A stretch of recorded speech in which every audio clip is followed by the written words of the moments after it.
One of the most famous artworks stolen from Africa is the iconic and priceless Ife head, which has been in the possession of the UK police and has been in the news lately. Original Ife bronze heads, of which only about 20 survive, are believed to be about 700 years old. The stolen statue with the British police is worth millions of dollars, and it is the subject of a dispute between a Belgian antique dealer and a Nigerian museum over its ownership. The bronze head, which was stolen from a museum in Nigeria in 1987, is believed to have been removed from Nigeria after it was stolen when thieves broke into the Jos Museum. The thieves made off with 9 of the museum's most precious treasures. In the 1980s and 1990s, Nigeria's museums suffered many such robberies. Staff from within Nigeria's National Commission of Museums and Monuments used to collaborate in some of the thefts. Most of the treasures that were stolen ended up being sold to foreign art collectors. Now, knowing all of this, in 2007, the Belgian authorities held an auction of confiscated art items. Among the items sold was the Ife head, which the British police now hold. The mystery of how the head ended up in the custody of the British is way too convoluted to go into here, because the sale by Belgian authorities raised a number of questions which one would hope the British would have answered by now. 2 of such questions are: 1. How did this stolen treasure land in the hands of the Belgian authorities? 2. Since it has been identified as one of the masterpieces stolen from a Nigerian museum in 1987, and it has, why are the British insisting on being neutral even in this blatant case of theft? And they are taking so long to return it to Nigeria. Why? Welcome to the Sankofa Pan-African series. Please support us through Patreon and by buying me coffee so we can continue to bring you this series. Subscribe if you haven't done so. And then please turn on your notification button so you know when we have new episodes. Of course, share our videos with all your contacts. Now, the Ife head is, however, only a tiny chip of the iceberg when it comes to the troves of African treasures held captive all over Europe and North America. Neither is it news that during colonial rule in Africa, thousands of cultural artifacts were stolen. While some African countries have been asking for the return of their artifacts, major museums across Europe have only agreed to loan some back, while a few others have returned maybe 1 or 2 in recent times.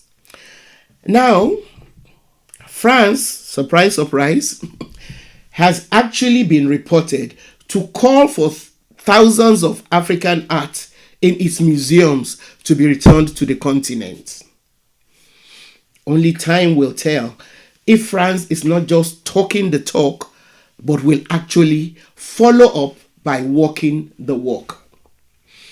It is, however, important for us to remind ourselves about some of the precious artifacts and artworks that are still being held captive abroad, because about 90%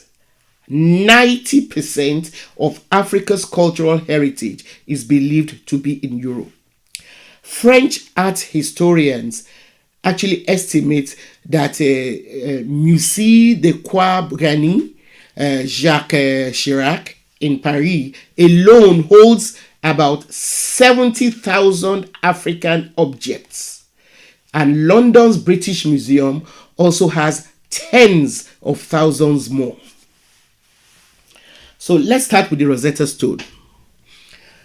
The Rosetta Stone is about 1.12 meters, 3 feet 6 inches high stele, which was made out of granodiorite rock. It is believed to have been broken off from a bigger slab with text carved on it. The Rosetta Stone has 3 columns of the same inscription in hieroglyphics, Demotic Egyptian, and Greek. Researchers believe that the text on the stone is part of a decree that was written by priests in 196 BC during the reign of Pharaoh Ptolemy V. Hieroglyphics were the formal writing system used in ancient Egypt. And hieroglyphics combine drawn objects, syllabic and alphabetic elements with some 1,000 distinct characters. The text on the Rosetta Stone has been the key used by researchers to decipher Egyptian hieroglyphics. Without the Rosetta Stone, Egyptian hieroglyphics would still be a mystery today.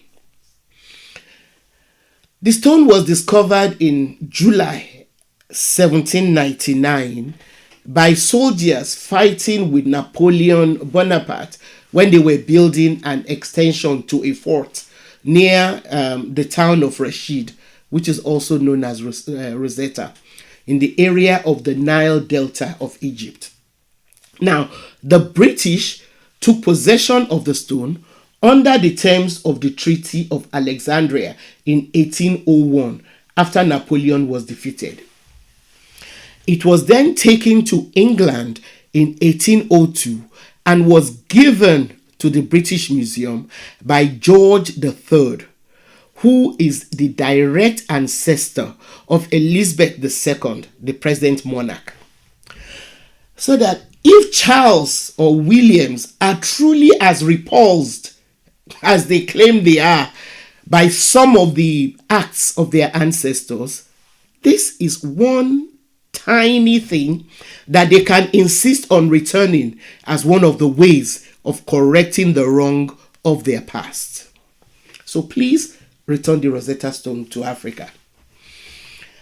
Next, let's look at the popular Benin Bronzes, which are a collection of delicately made sculptures and plaques that were made out of bronze and brass.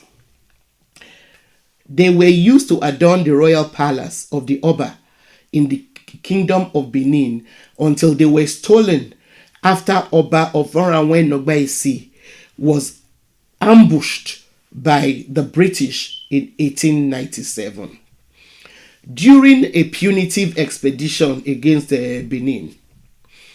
Other artifacts scattered away from Benin were carved out of ivory, brass, ceramic, and wood. Several of the pieces were sacred objects cast or made for the ancestral altars of past kings and queen mothers. Other innumerable royal objects were taken as a result of this so-called punitive expedition by the British, and they remain scattered all over the world. The British Museum in London claims that many of the Benin objects in its collection were given to it in 1898 by the Foreign Office and the Lords Commissioners of the Admiralty. Well, in February 2022, 2 of the Benin Bronzes were returned. And again, this is only a teeny weeny part of the treasures yearning to be returned to their home in Benin, Nigeria. The Banga Queen is another example, another stolen object from Africa. The Banga Queen is 32 inches tall, that's about 81 centimeters. It's a wooden carving from Cameroon. It is one of the most famous pieces of African art, and it has huge sacred significance for Cameroonians because it represents the power and health of the Bangwa people. Bangwa land is in present-day Lebialem district in southwest region of Cameroon. The Banga Queen was looted by a German colonial agent, Gustav Conrau, around 1899, before the territory was even colonized. It made its way to the Museum for Volkerkunde in Berlin, from where it was purchased by an art collector in 1926. And according to the New York Times, U.S. art collector Harry A. Franklin bought the carving in 1966 for a mere $29,000. And after his death, the same artwork was sold at a Sotheby's auction for $3.4 million. The Dapa Foundation in Paris, France, now claims it owns the Banga Queen sculpture. And as at 2019, the wooden sculpture was still part of a collection of the Dapa Foundation, which was exhibited in the Musée de Croix Branly Jacques Chirac in Paris. Next, let's look at the Mdala Treasures. The Mdala Treasures include an 18th century gold crown and a royal wedding dress, which were taken from Ethiopia by the British Army in 1868. The Mdala Treasures were so many that some historians report that it took 15 elephants and 200 mules to cart the loot from Mdala, which was the Emperor Theodosius II's northern citadel capital. The British claimed that they raided Mdala in retaliation for the detention of their consul. Some of the treasures were later deposited at the Victoria and Albert Museum in London. In 2021, some of the looted treasures were returned to Ethiopia over a century and a half after they were stolen by British troops. The return was facilitated by the Sherazade Foundation, a British non-profit which purchased some of the Mdala artifacts and turned them over to the Ethiopian ambassador to the UK. Now, the handful of artifacts returned include a handwritten Ethiopian religious text, crosses, and an imperial shield. But other prominent Ethiopian artifacts, like the Tabot Axe of the Covenant, which is at the British Museum, are still being held captive by British institutions. One of the most disturbing possessions, which should be returned to Ethiopia, but is still being held by the British, is the remains of Prince Alimayehu, who died aged 18 in Leeds in England. He died on the 14th of November 1879. It is believed that he was poisoned. He was buried at Windsor Castle, and the Ethiopian government has made several requests to have his remains returned to his motherland. Thanks for watching. Please support us through Patreon and by buying me coffee so we can continue to bring you the series. Subscribe and please turn on your notification buttons. Also, don't forget to share our videos with all your contacts. And of course, keep those comments coming. Thank you.